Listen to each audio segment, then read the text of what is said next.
Dear Prime Minister Kovacevski, Director General for Neighborhood and Enlargement Negotiations, Mr. Kopman, dear Assistant to Secretary of State, Mr. O'Brien, Deputy General of EAS, Mr. Makovets, thank you for gathering us here to discuss about the EU growth plan for the Western Balkans.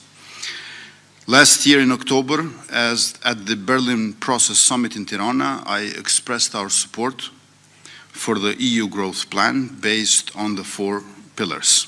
We believe that the European Union can both reform and enlarge, and that the benefits of the European Union single market must be linked to economic and democratic reforms.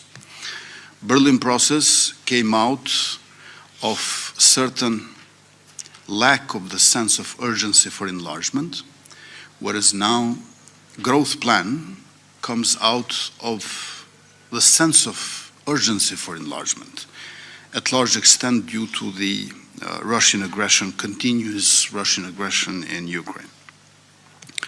This our meeting comes after the meeting at the level of finance ministers, held also here in the North Macedonia, on the 17th of November, and after the meeting of the 24th of November in Brussels, where a series of reforms have been discussed by 3 cabinet ministers and my first deputy prime minister. As we speak, our team is finalizing our reform agenda and will submit it to the European Union. This comprehensive reform agenda seeks to further reform public administration and advance public financial management. It places a special focus on the green agenda and digitalization. In the private sector area, it strives to enhance investments and exports and further increase access to finance. It aims at ensuring quality education and alignment with labor market needs. And most importantly, this reform agenda will further advance the fight against corruption and organized crime and strengthen the protection of fundamental rights.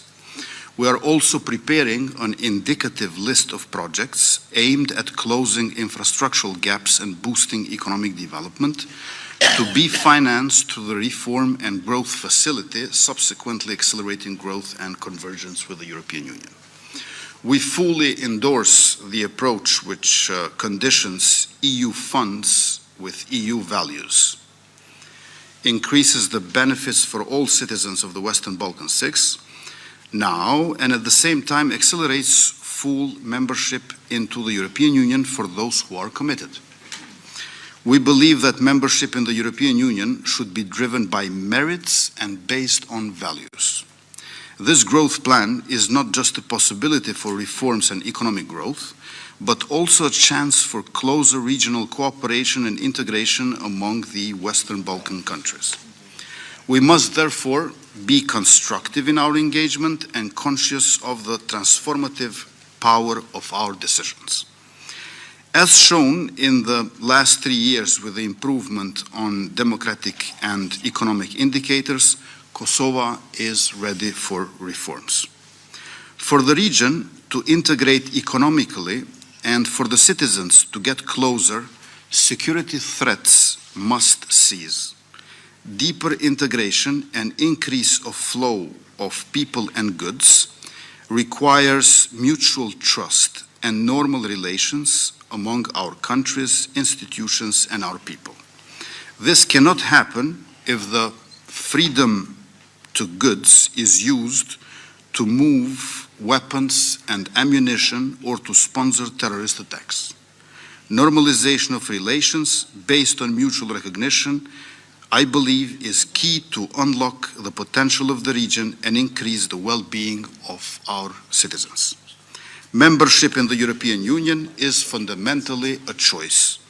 In a liberal democracy, the power of government is limited by the rule of law, and the freedom and rights of individuals are protected by the Constitution. European Union represents also a strategic choice of the leadership of a country.